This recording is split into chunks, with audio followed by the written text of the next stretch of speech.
Welcome to iCannabis Radio. You're listening to Georgia, and Amy and Warren will be in a minute. How are you tonight? So good to have everybody here. We have a really exciting show this evening. As you know, it's Monday, March 5th, 2012. And we have had a really exciting few months. We just finished up talking about all of the initiatives and bills that will potentially be on the ballots in November for Colorado voters.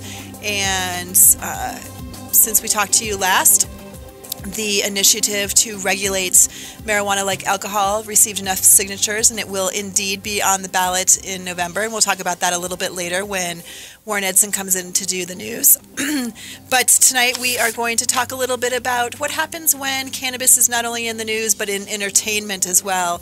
You guys have probably seen a whole lot of interesting or not so interesting reality TV shows about not just the cannabis industry but about people's relationship with cannabis, about the DEA busting grows and all those kinds of things, and the Mexican cartel and all of that. And National Geographic has been filming all over medical marijuana states for the past at least year. And then their new series, American Weed, debuted, I don't know, last Wednesday night, I guess a week ago. Actually, they've had 2 episodes by now. And it's revolves around some Colorado dispensary owners and dealing with the vote in Fort Collins that occurred in November to determine whether or not Fort Collins, Colorado was going to ban medical marijuana dispensaries. And so we'll have Dr. Alan Shackelford in to talk about kind of his role in American Weed and his perspective on what happens when cannabis becomes part of the the social media and entertainment and those kinds of things. So that's part of what's going to happen this evening. We also have our bi-monthly Ask Levi segments where Levi's never showing up. Levi just texted me and he's on his way, and he right, Amy texted me, she's on her way as well. But Levi from Nodo Urban Garden Supply will be here to talk a little bit about some of your grow questions and some advice he has on growers. How you doing tonight, Warren? Oh, okay. So I was just saying that part of the news that we're going to talk about is the fact that regulate marijuana like alcohol is going to be on the ballot in November. It is going to be on the ballot, so want to make sure all the listeners who are Colorado folk get off their butt and actually register to vote, and don't wait till the last minute. Do it now so you aren't like running around in September and October when it's too late trying to figure out what to do. The other thing, while you got plenty of time, check with voter registration and make sure that what you've got registered as your address is really your address. Because if you haven't renewed your voter registration and you've moved, it'll be wrong. And when you go to try to vote, they might not let you because their information won't match your driver's license. So go figure out that crap now before it's too late. I think that's really good advice. And we'll post on our website the link to voter information in Colorado to be able to help folks out. The other thing is that, lots of people now prefer to do absentee ballots. So do mail-in. It used to be called absentee. Now it's not called. It's called mail-in now. And that's another thing, that if you're not, if you don't get your voter registration matching where you live, then obviously you're not going to get your registration. Your ballot sent to your home. So think about that as well. And keep in mind, this is a presidential election as well. So big important one. It is. I didn't think we were voting about anything other than how to legalize marijuana in Colorado. Yep. I mean, I think that's pretty exciting. But actually, that's, I mean, part of the difficulty and the positive of this election is, unlike off years where there aren't major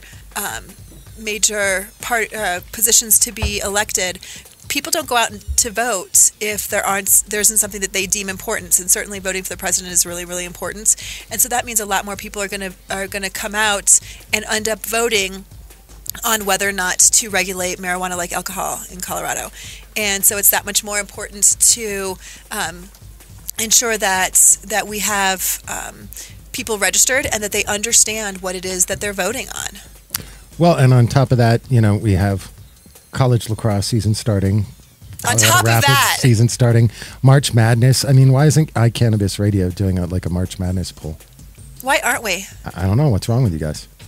Aren't you part of iCannabis Radio? I have no idea. It depends on the day, apparently. Well, actually, it does depend on the day for you. But yeah, don't get me going. The drama. I know there's so much. But I refuse to be part of any of it. I smell popcorn. I do smell popcorn. Oh, Greg's got it going. Yeah, because Scott, bless his heart, Scott was making popcorn in the popcorn maker, and he somehow dumped the cap of the oil in. And don't make me laugh. Scott cooking. It smells right. If you call it making popcorn if an air popper cooking. Shall we get back to the day when the whole popcorn thing was full of oil? Oh yeah, people just kept adding oil without looking in it. Yeah. Oh yeah. That sounds like a really fun mess to clean up. Yeah. It's something Not all right. your run-of-the-mill law office. It's something all right. Amy, how are you? Warren can help you with that. Yeah. How about you? You do the honors. It's been a hell of a day, let me tell you. What does that like? Kush Magazine deadline, I take it. Yeah. I think I posted earlier on my Facebook. I was like, I've been doing this job for 10 months, and today is the first time I've ever had a client make me cry. Today. Why did you cry? I stepped on her toe. Yeah. It's all Warren's fault. It's the toe sensitivity. Chris Matz is just mean. He is mean, though. No, he's not. We're just kidding. That's not ice. He's not. Oh. I thought you were supposed to. I mean, it's like having flowers delivered. I'm supposed to be like the steel magnolia, right. We don't cry. We bury it. No, it's definitely the first time it's ever happened, and I don't know. Well, screw him. That was kind of like, I was like, I'm upset about this, but you know what? Fuck it. It's not my fault. I'm just gonna. Yep, move on. We can work it out later, maybe. Maybe not. Maybe. That's nice. Well, I just kind of want to announce that we have Chris Custer working with us this evening. He's not been on our show before. Hi, Chris. Chris is the man. Hello, how are you? Good. We can barely hear you, Chris. So you know. You can barely hear me? Okay. Yeah, we got to get another set of headphones at some point. Is that better? Not really. Not really. We sound okay, but you don't sound at all. Well, welcome. Thank you so much for being here this evening. Yeah, so what else is, you want to do a little bit of news, Warren, or do you want to wait and do that after our first ad break? Well, I mean, we're lucky enough to not have a heck of a lot of news, and I guess that is the news. That since last week, when we expected federal letters to come out at any day here in Colorado, while there have been a lot of rumors of it, we have had no confirmation that there are actually a next round of letters, despite some colorful back and forth between, Rob Corey and John Walsh and a little bit of Keith Straub. But, I mean, it got highly entertaining here in the state, and luckily, so far, so good. We did have the city kind of get their act together and look at the maps and the schools available and things like that. One of the interesting things to note to our listeners, particularly our out-of-state listeners, is the fact that, as you're probably aware, there were originally 23 letters issued by the federal government here in Colorado against medical marijuana centers, which is our retail stores for medical marijuana. And the federal government actually chose to withdraw one of those letters because the school that was supposedly within 1,000 feet was no longer a school.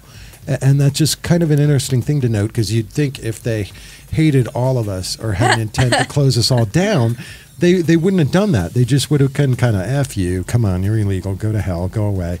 But that didn't happen. Well, and I agree with you. I mean, there's a positive to that, but I also would caution people to not assume that means that we're in the clear. Hell yeah. I agree.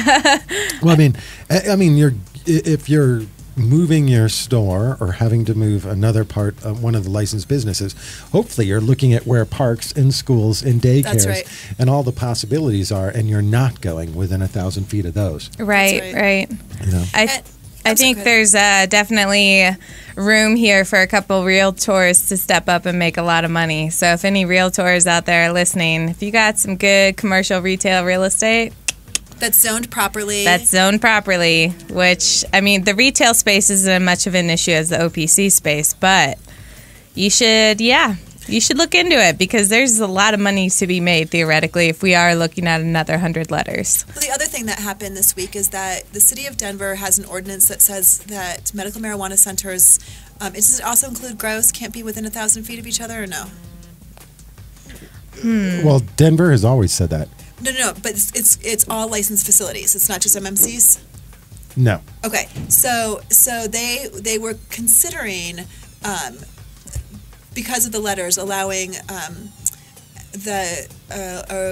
reducing the... Okay, in English, Denver was considering letting medical marijuana centers be near each other to overcome the fact that some were having to move and squish around.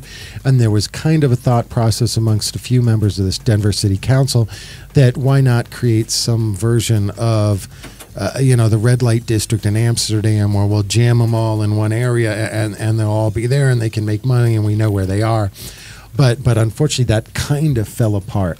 I say unfortunately, I mean, I just equated it to the sex industry, so that's probably not cool. But that's what people relate it to. I mean, shove them all in one area where they can all go, and it was going to relax the rules to allow more of them under pressure to go. Well, theoretically, I think that's a great idea for them, because they're really concerned about the monitoring, the security, the oversight. And if everyone's in one area, it's more likely that you will see that compliance stepping up, and less likely that they'll have to come in and cut down a whole crop, because you're all kind of having this energy together where we're trying to comply, we are complying, we're already 100% there, versus those people who maybe need to up their game a little bit more. I think the struggle, of course, from a business perspective, is that you definitely don't want to have your competition next door and across the street and California from you and behind you, and so there's some struggle with that for sure. You say that, but how many? I don't know. I guess because there is an on-site use, it's not like that. But certainly, like in the bar industry, that industry loves being around each other and creating that area where there's a bunch of bars. But I guess because there's use there and people kind of wander around from bar to bar. Well, then you have the caveat of infestations, too. If someone has a systemic infestation and you're all within a certain spitting distance of one another, it's a lot more likely you could have a complete crop devastation here. Hey, good timing, because after we get done with Shaq, Levi is here, so you can talk to him about that, as well as keeping your pressure. What is it? Negative? Is that what you're supposed to do? Negative, like having the air pressure. I don't believe in pressure. I believe in. You're supposed to have double filtration on your airflow systems. Air in and out, air out should both be filtered. I'm just really impressed that you came up with that, and I'm doubly impressed that you came up with that. And I know a ridiculous amount of stupid stuff. Well, and I guess before we get to Shaq, the other kind of minor news since last week, because we only have minor news, which is kind of fun, is that we saw the patient numbers in Colorado jump up a little bit in the month of December. So we now have the full numbers through the end of December, and it's just under 83,000. So the patient numbers went up about 3,000, which is surprising considering the registry fee for the state was dropping to $35 January 1st. So one would have assumed people would have continued to wait, but they didn't. So it was kind of nice to see those patient numbers jump up a little. And some of the early information we've gotten is CDPHE has been overwhelmed with applications in the month of January, and they're looking at about 1,000 a day. And I am really pleased to say Dr. Shackelford just entered the building. And Dr. Shackelford entered the building. That's awesome. Well, I was thinking he was here by phone, and that is much cooler. I was too. So Right. we do not, and Chris is going to have to figure out how to pay the bills in some capacity. I'm going to go shake Shaq's hand and get him in here so you guys can start talking to him in person. Great. You've been listening to iCannabis Radio. I'm Georgia. I'm Amy. That was Warren, who just walked out the door, and we're going to pay some bills. We'd like to thank our sponsor, Medical Marijuana of the Rockies. It's your mountain source for meds. Best immature plants in the state. Check out mmrockies.com, their plant selection for an ever-changing list of the strains that are available. Medical Marijuana of the Rockies in Frisco is open 7 days a week from 10 a.m. to 6:45 p.m. Located 1 minute off of I-70 at exit 203.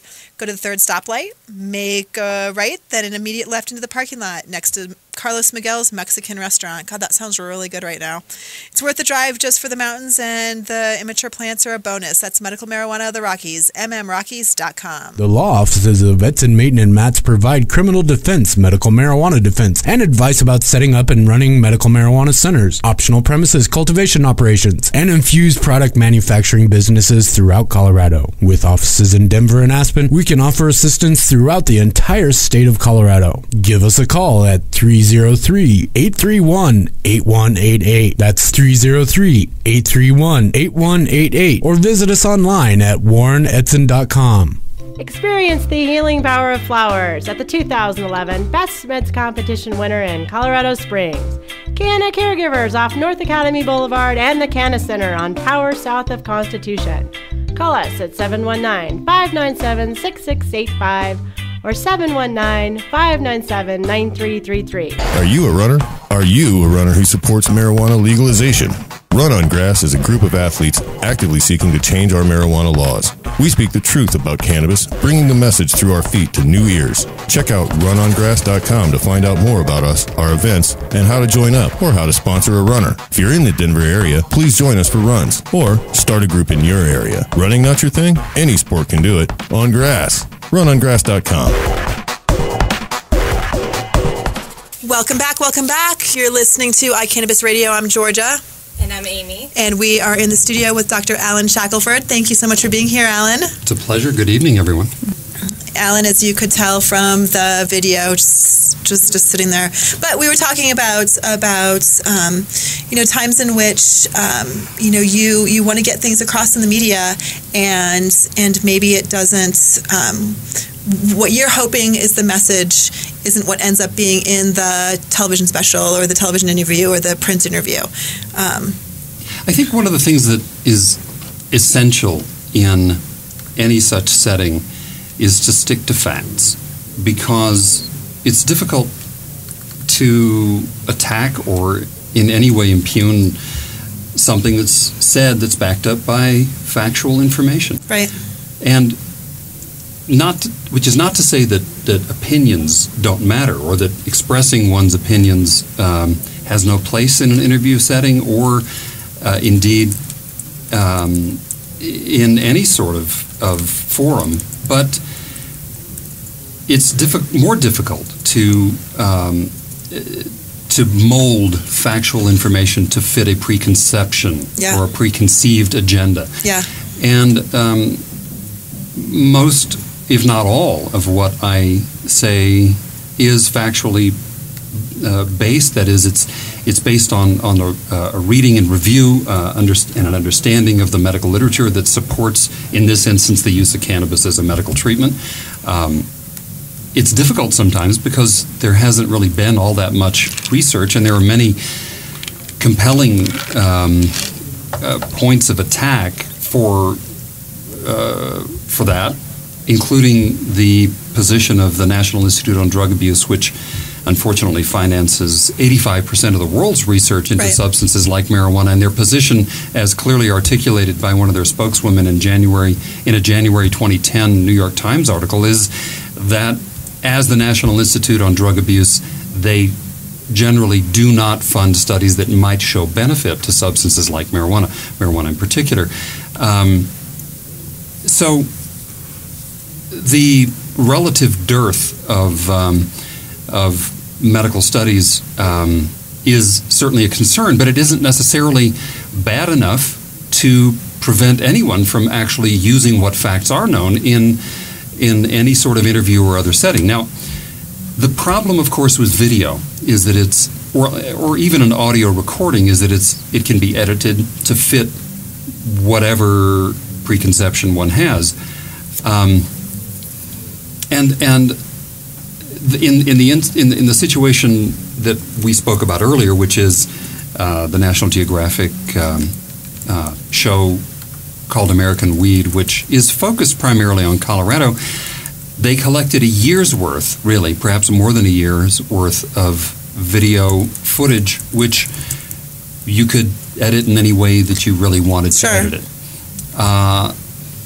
My focus in everything that the National Geographic crews, multiple crews, recorded was, again, always based as much as possible and to every degree possible on verifiable facts. I did express a couple of opinions in one setting in which I was upset that a judge had actually prevented someone from using cannabis because it didn't fit his preconceptions, and I said I wanted to see him prosecuted for practicing medicine without a license. But it strikes me that there are situations in which a physician needs to be involved as opposed to simply some sort of judge, attorney, or other legal representative.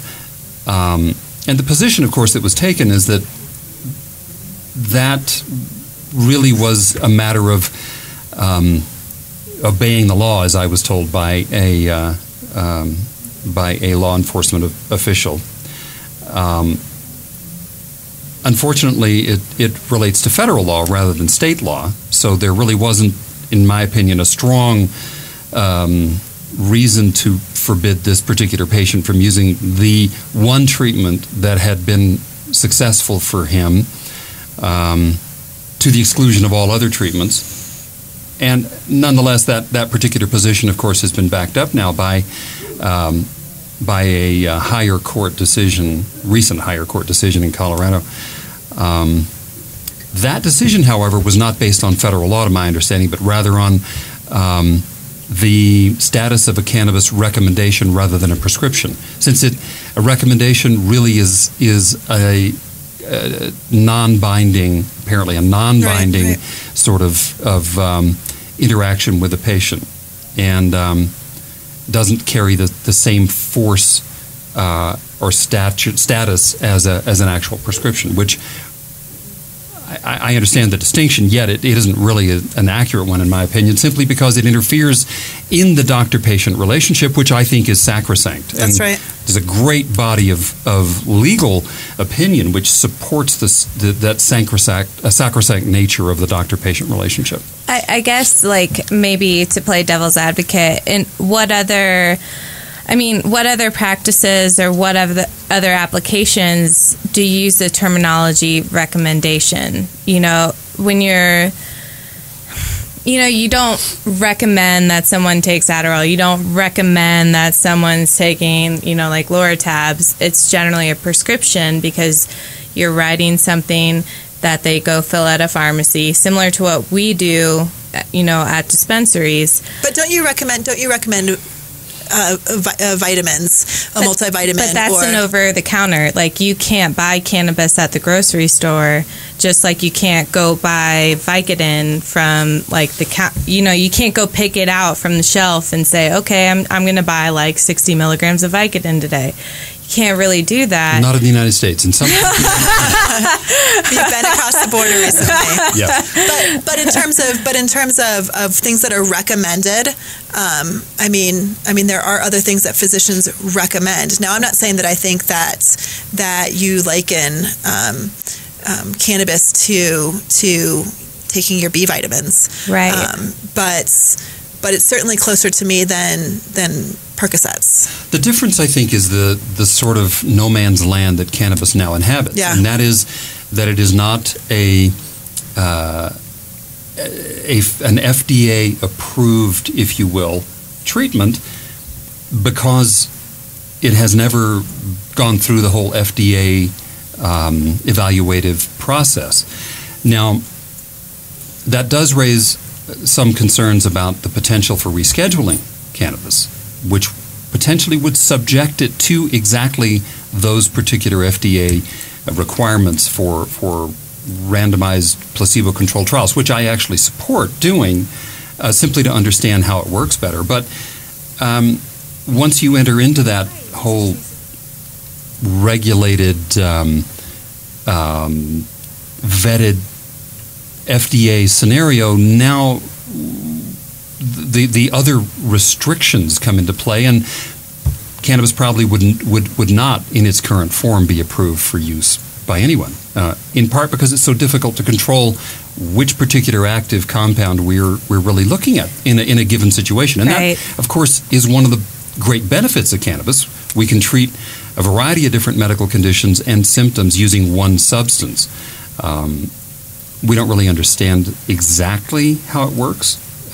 That's going to take a great deal more research, and yet it's incredibly effective. So I think rather than not being able to use it, it's better to have it be in this kind of never, Agreed. or no man's land. That's right. So I want to backtrack a little bit to talking about the media and entertainment and those kinds of things. And while you just talked about the fact that you speak in facts and that's really important to you, I'm going to ask your opinion, and if you want to answer it in facts, that's fine. But do you think that there is a time in which we do more harm than good to have the media take over how Mr. and Mrs. America view cannabis? I think that the potential certainly is there for that, and again, it depends to a degree on the intention of the producers of a particular show. And there have been a great many shows produced from CNBC through, goodness, I don't even know all of the ones that have been in Colorado and have shot footage here and edited it to fit a preconception. I think an objective portrayal has to include sort of, if you will, the cannabis lifestyle, and I say that in quotes, which is an aspect of this whole medical cannabis community, but it does indicate that there's a lot of overlap between pure medical use and some of the other effects of cannabis. And I have said on a couple of occasions that as I've enumerated some of the side effects of marijuana, that euphoria is one of them. That isn't necessarily a bad thing for some people. Right. Should it be the primary use of medical cannabis? I'm not sure that it should, and I'm not sure that there's a lot of research data to support using it as a euphoriant, if you will. But let's look at a cancer patient who's facing death. Euphoria is an incredibly important part of the effect of cannabis. So can we legitimately exclude that as a reason as one of the reasons for us to recommend it to a person in that situation? I don't think we can, but we go back to the objective portrayal of the reality on the ground as we see it here, and I think that that is an aspect that perhaps has become much less important in the last year or two, but which still is an aspect of it. I think there's a move toward a much more serious side of cannabis in Colorado and probably in all medical marijuana states than there was 2 years ago, and some of that is just the woohoo effect, is look what we can do now. We have this available to us as a treatment option. So I think that a realistic portrayal of what the situation is in Colorado has to include some of that, yet it should not be the primary focus, because that is not the primary scenario here. I think the primary scenario in Colorado truly is a serious use of a serious treatment for serious conditions. Well, I thought it was interesting. The first episode of American Weed has a a patient and his wife depicted, and the wife is not. She's not a smoker. She doesn't partake. She's not even actually a fan, she says, of marijuana. But she sees how clearly this helps her husband, and never does she gush all over it. But to me, that felt very real. And I know there was a lot of people who were really upset by that portrayal. But I thought, gosh, to me, it felt a lot like this isn't people who have necessarily been smoking marijuana for years and years and years and then said, oh gosh, by the way, it also helps my MS. Right. This is a couple who have gone through lots of struggles to determine what's the best treatment modality for this individual who's in a significant amount of pain and is experiencing muscle atrophy and all kinds of pretty uncomfortable things. And this is what works for him. And his wife came to the conclusion that she was okay with it because it clearly helped him, and that's real to me. It is absolutely real, and I think that reflects probably the majority of cases, at least in my experience. And I think that's illustrative of the need for further exploration and investigation of cannabis. She objected, as I recall, to what I guess was the sedative effect of cannabis. Right. And he was not as functional necessarily as she would like to have seen, and probably as he would like to have had. Sure.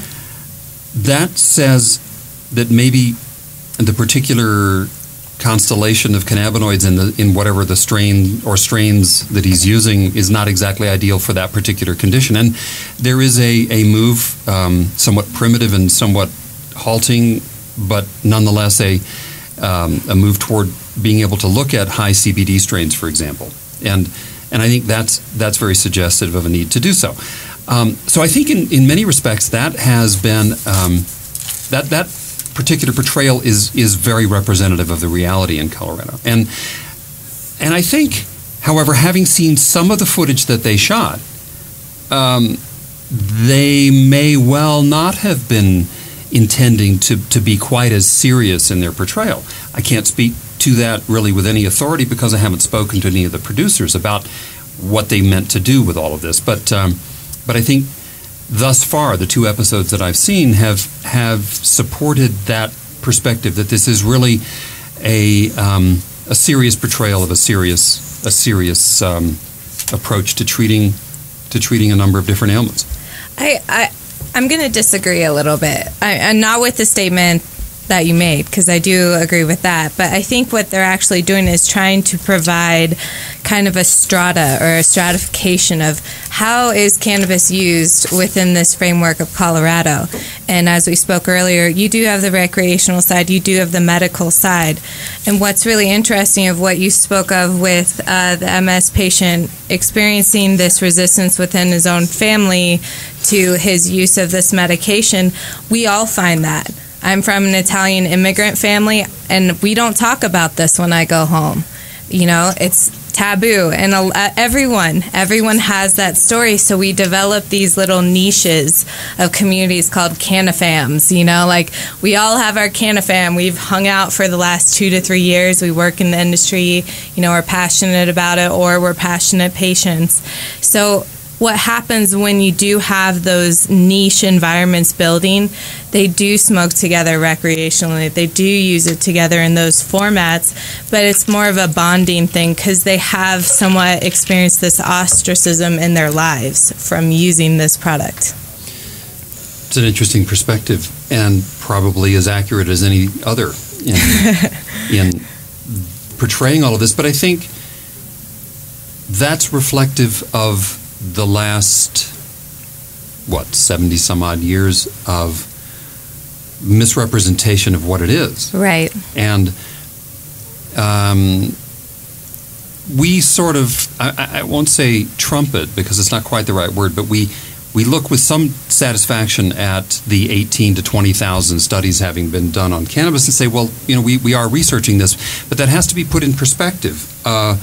If you go to a fabulous NIH website called clinicaltrials.gov and put in search terms, cannabis and United States, or marijuana and United States, or just marijuana or cannabis, you'll find that out of the 106,000 clinical trials currently underway worldwide, some 350 or so are devoted to cannabis.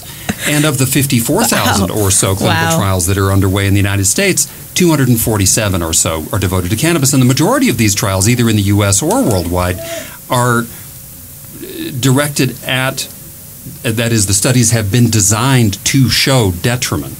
Exactly. And I think that's problematic because that isn't science. Science is an objective question statement that intends to explore a particular question. Exactly. Prove an answer, whether it be yes or no. You shouldn't have the preconceived notion of an answer going into a study. Which says, in fact, that there is an institutional bias against any study that might show any benefit. Now, that's reflected in the attitudes of your Italian immigrant family, or the attitudes of people in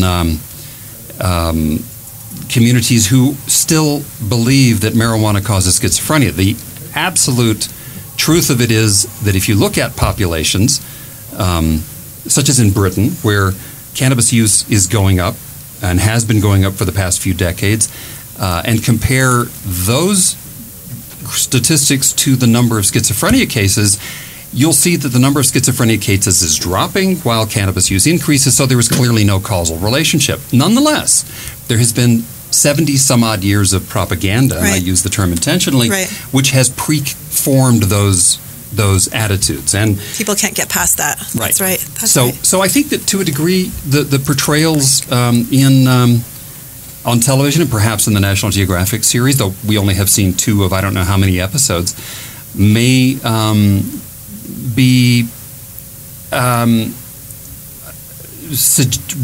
reflect that reality, that even among people who know that this is an effective treatment form, there's still the sort of undercurrent of recreational use.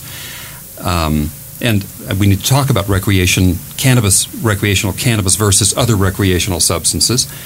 And so that still sort of pre-colors how they present it. Sure.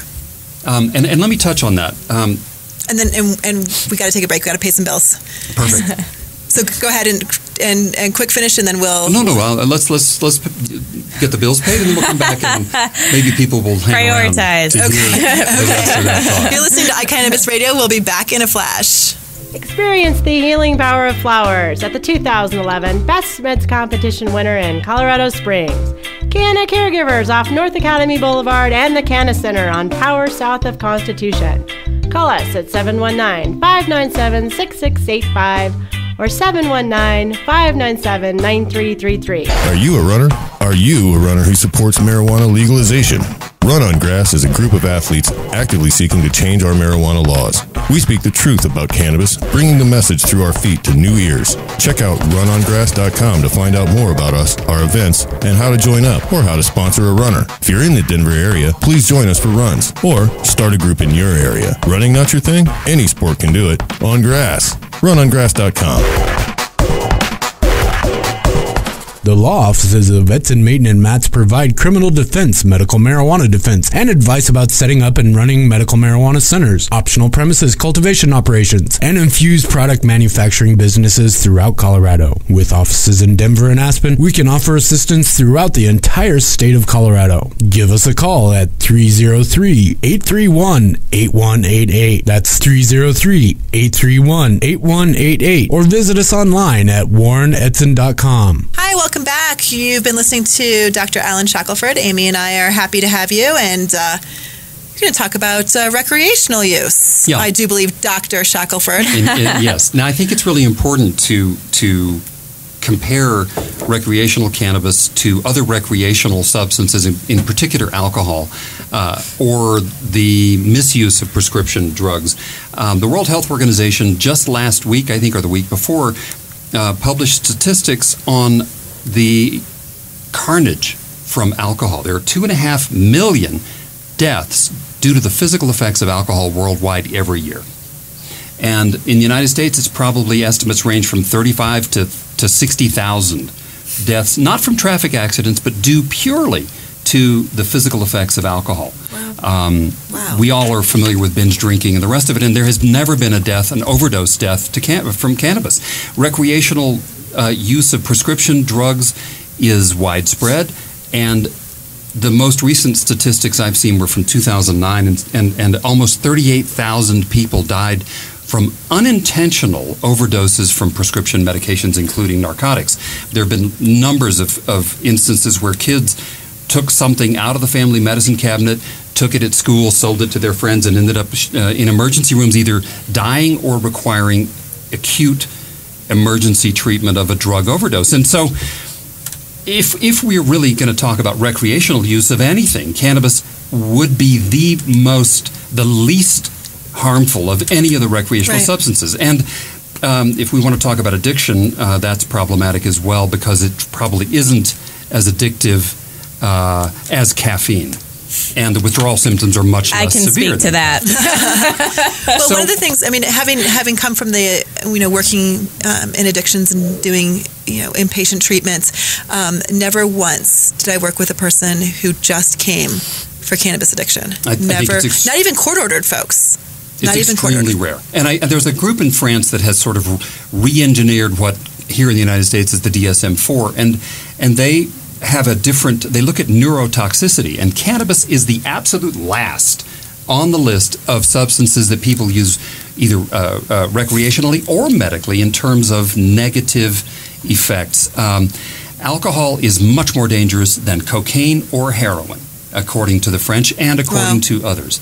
So even in the United States, where there is clearly an agenda which says that marijuana is somehow worse than any of those substances, but the facts really have to speak for themselves. And I heard a prominent Coloradan say publicly that she would prefer that her child used recreational marijuana rather than alcohol because he or she would not end up dead on a frat house lawn after a party. And I think that's an important perspective to I really don't know how people misquote you, because you're very careful about how you picture words. I would have totally just spilled the beans, be like, oh, it was Mr. Johnson. Yeah, he's your Democratic representative in this district. Well, it wasn't Mr. Johnson. This is his name. or Mrs. Johnson either. Mrs. Johnson, exactly.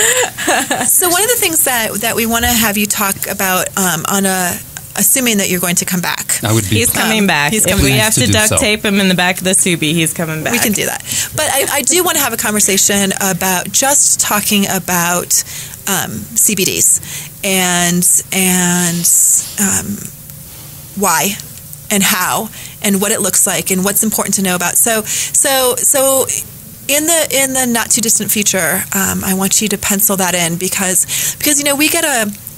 we have such a wide range of listeners, and everybody wants more information on how to use their cannabis more effectively, and this is a great piece of information for people to have, some great education for them to have. Well, I think those are in fact two different or overlapping topics, because effective use of cannabis covers a wide range of and we're really only talking about vehicles or dosing forms in that scenario, but the constellation of cannabinoids is extremely important, and we do need to talk about that. Again, there's not a lot known. Sure. Data is being gathered continuously, but if we go back to 1975 and the Munson study published in the Journal of the National Cancer Institute, I think, 1975, mind you, 37 years ago, they reported that THC and CBD reduced the size of tumors and prevented the spread of cancer cells. So CBD was known even then to be an extremely important component in cannabis, along with the other 106. So I look forward to that. Thank you. Absolutely. So if people want to get in touch with you, which of course they do, what's the best way for them to reach you or get information to you or ask you a question or those kinds of things? I think the easiest way is to go to my website or our website, which is amarimed.com, AMARIMED.com, and go to the Contact Us button and drop me a note, and I'll be happy to respond. That sounds wonderful. We've been talking to Dr. Ellen Shackelford, and thank you so much for being with us tonight. Thank you. And I'm assuming Joyce is done looking at lamps, so she's probably ready to go home. I guess. So, Thank you, Georgia. Thank you, Amy. It's been a real Thank you pleasure. thank you so so much. We appreciate it. Next on our show this evening, we'd like to welcome Levi. Thank you so much, Levi from Noto Very Urban patient. Garden, who Standing is man. here for his grow spot, Ask Levi. And I'm sure that Levi has, it's really hard to follow Alan, isn't it? It's really hard to be on after Alan. Well, I had a couple of questions, but maybe next time I'll catch you on the next show. There we go. There we go. Yeah. So, Levi, welcome to the show tonight. Thank you. It's good to be back. Thank you. What on earth did you probably missed Warren? He was talking about pressure, or he miss it. He was talking about negative pressure. Negative and then pressure. I was like, do you mean double filtration of air in and out? And Just negative pressure in like a grow room. Like, what will that do for you? Get closer to the mic. Just negative pressure in like a grow room. Like, is that what he's talking? Was he talking about? Is that what he was talking about? I'm not sure what he was actually talking about. I've heard people talk about negative pressure in respect to doing concentrates and getting a better extraction, a more pure, heatless extraction that way. Oh, that I have don't not know really about. heard of it. Well, theoretically, if you use a negative pressure system, there's the cocktail of any equation of extraction. You have pressure, temperature, and volume. That's classic Bohl's law, or whatever it's called. Yeah. Wow, physics. Love it. So if you alter one of those or multiple of those components, you don't have to alter the other. So if you alter volume and pressure, you don't have to alter temperature, which is relative to cannabis extraction, because if you don't heat the object, you extract more phytocannabinoids. Sure. But that doesn't really have that's not a anything to grow do with the question, grow. right? That's not my expertise. I just get you to that point. So, did you have a specific something you wanted to talk about? We talked a little bit the other day about some things you were thinking.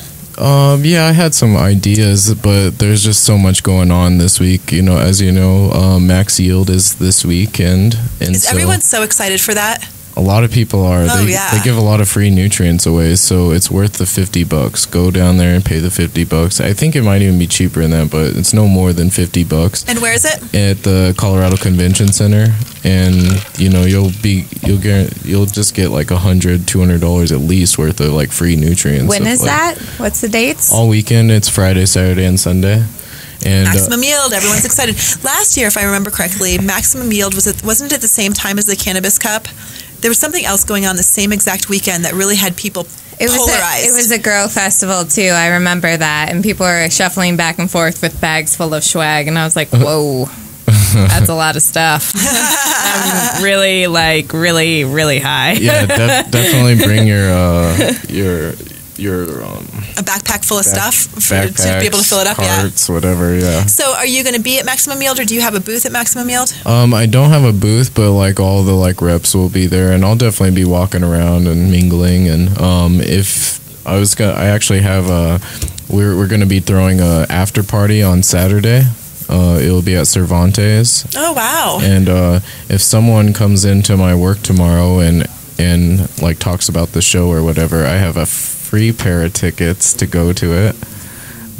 So if you come and mention it, you can go for sure.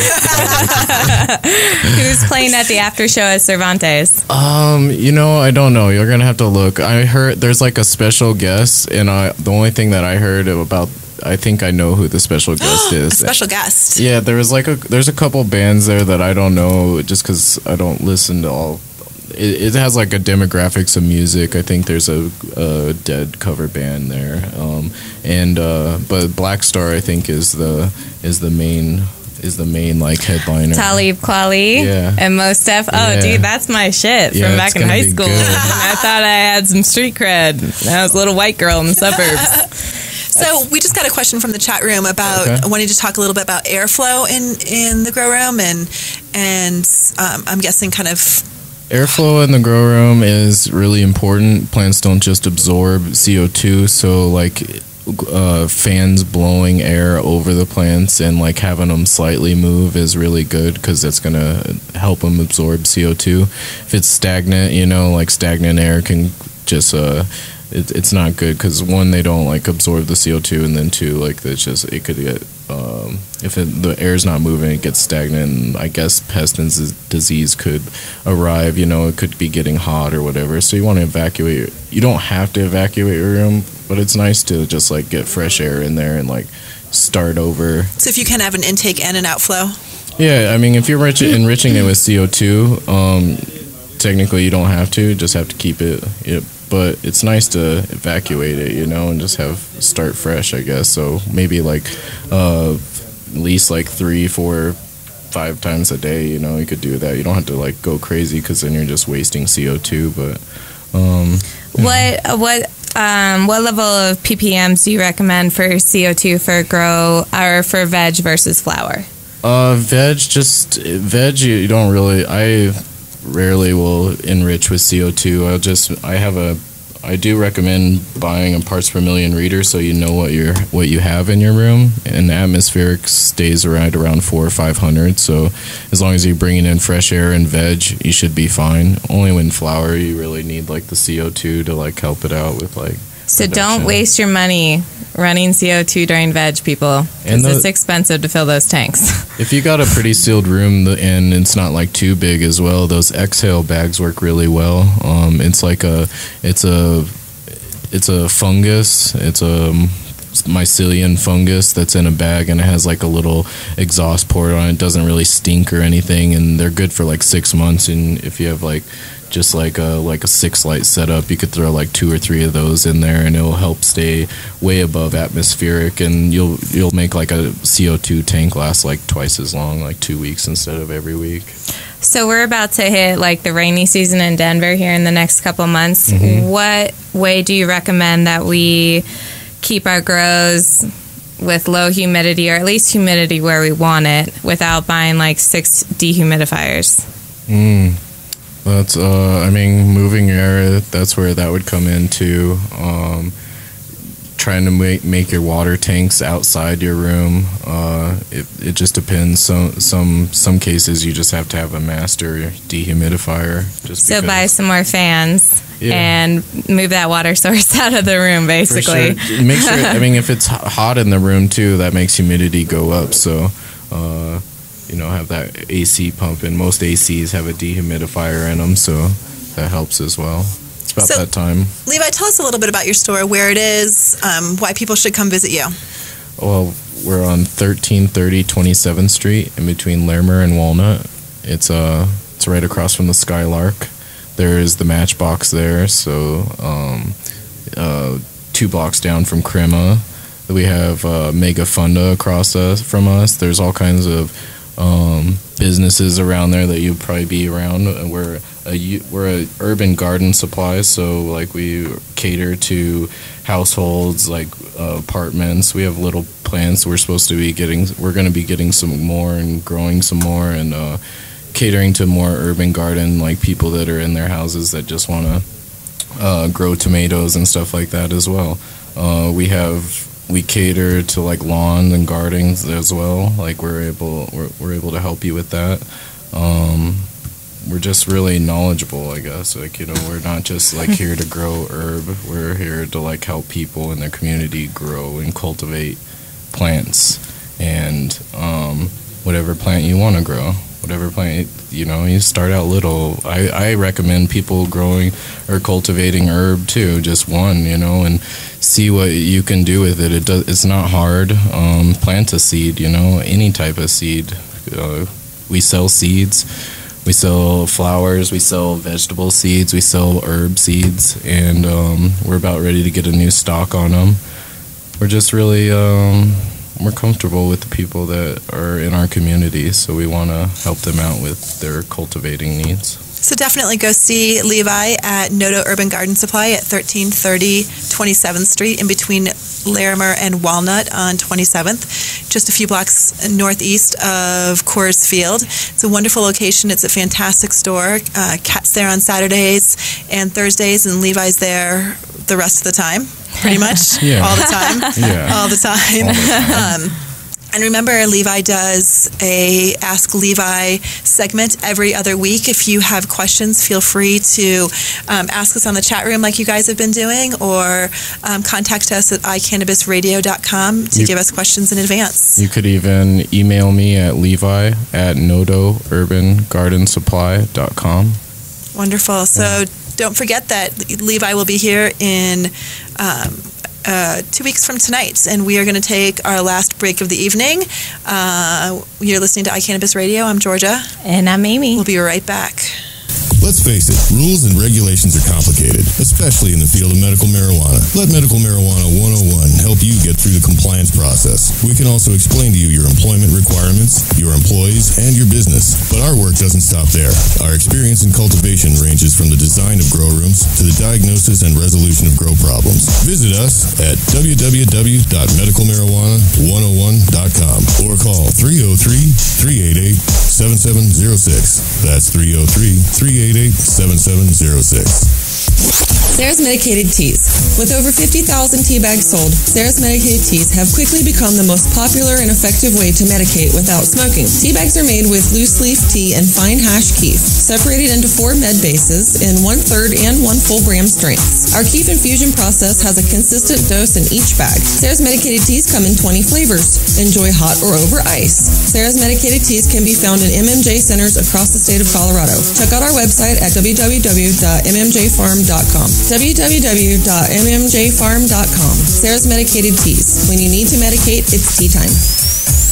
Trouble with the law, or maybe you're looking to start a medical marijuana business? The law firm of Edson, Mayton & Matz can help. Attorneys Warren Edson, Lauren Mayton, and Chris Matz offer a wide range of criminal defense-related assistance and cannabis legal services. Call the team of legal professionals ready to help you or your business out today. 303-831-8188. That's 303-831-8188. Or check out the website, warrenedson.com. That's warrenedson.com.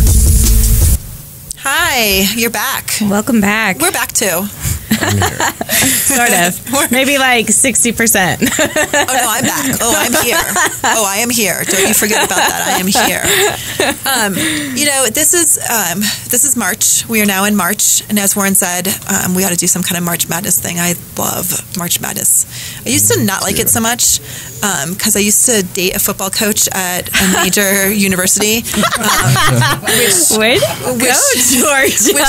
Which made the month of March a giant pain in my butt. I could see that. But now I'm over that because that's been really a long, long time ago.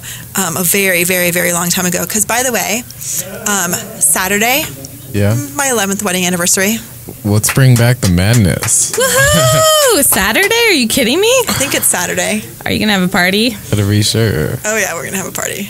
Me and Warren. Party. We were crazy like that.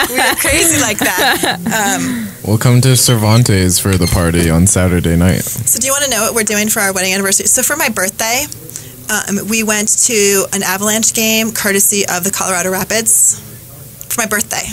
Courtesy of the Rapids, an Avalanche game. Yeah. Well, that was it's nice. It's all owned by Stan Kroenke, whatever. Oh, okay. So for our wedding anniversary, it's the Rapids season opener. Don't get me wrong. Like, I love the Rapids, and that's fun and all. Romantic? Not really. Not really. But that's okay. Well, have like a couple 24 ounces and then see. That's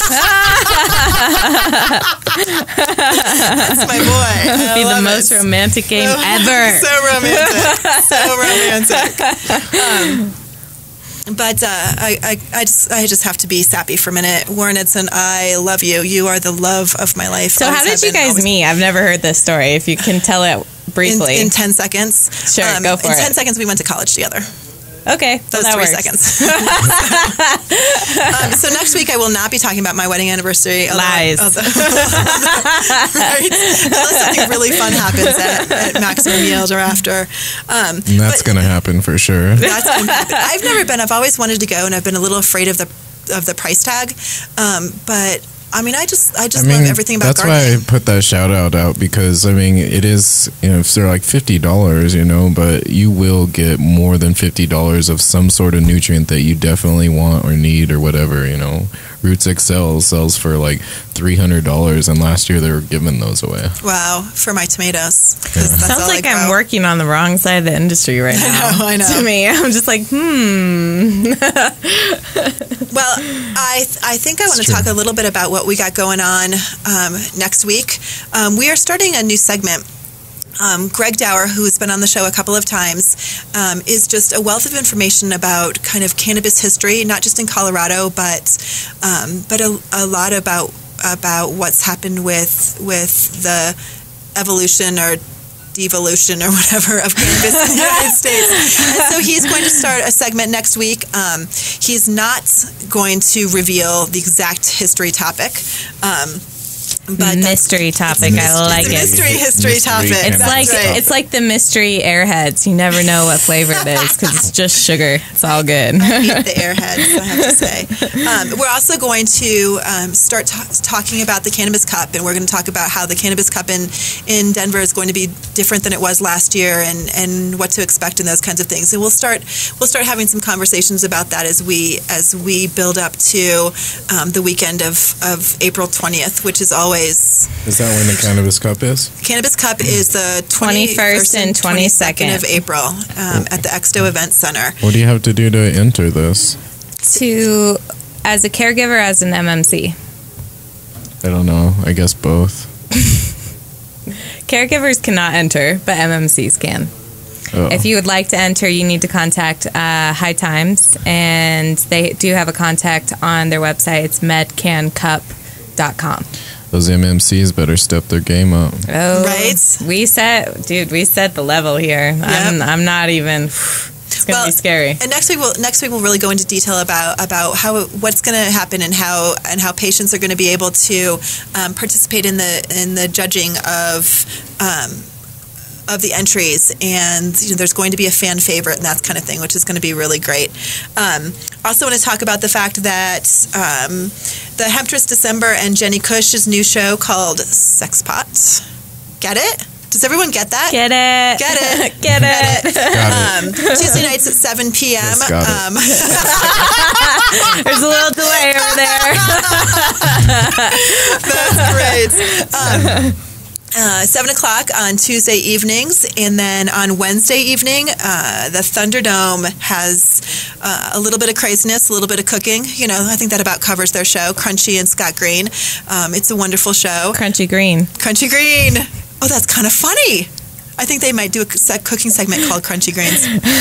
But if you go to www.iCannabisradio.com, the opening page has the schedule, and you can click on the links from there, and it takes you right to where the show is. That's the link that you use to watch the show. That's right. That's right. Don't forget to do that. She can't actually say what the Thunderdome's real website is. It's kind of bad. Yeah, I don't even know what it is. I think it's just fine to go from iCannabisradio.com. Yep. It works for me. And thank you so much. And we know we had a few little hiccups, but we'd like to thank Chris Custer. You did a fantastic job for us tonight, Chris. Thank you. Was this your first whole show? For Georgia, I do the first whole show with the ladies. We make you sweat a little bit. A little nervous. It's okay. I'm not too worried about doing anything with the Thunderdome. We're crazy on that show. So you guys are smelly boys, so it's cool. It's a better place to be sweating than in between two women. Yeah, it's okay if things go wrong on a Thunderdome, because that happens in the Thunderdome. That's right, in the real Thunderdome. That's right. Oh God. I'd really like to thank our sponsors, and they're what makes the show happen. And for those of you that are listening and you've heard us thank them a bunch of times, please not only listen to us thank them, but also patronize their businesses. Mile High Wellness, Noto Urban Garden Supply, Sarah's Teas, Edson Maton and Mats, Canna Caregivers, Medical Marijuana of the Rockies, Medical Marijuana 101, and Run on Grass. We so appreciate your support for all the time we've been doing this, and you guys make it happen. And to our listeners, wow, you guys rock, and thanks for chatting it up in the chat room. You guys are hilarious. Amy, any parting words for you, my dear? Everyone be safe and be well. We got a big couple months or a month or two coming up, so Take preserve it the easy. energy. That's Take right. it easy. Take it easy. Everyone breathe. It's a marathon, okay. not a sprint. Still a month and a half and away. That's right. We can do it. And Amy and I would like to thank Warren Edson for his wonderful news and just for being cute. Oh. Okay, that was my little ad. That was really cute, actually, on your part.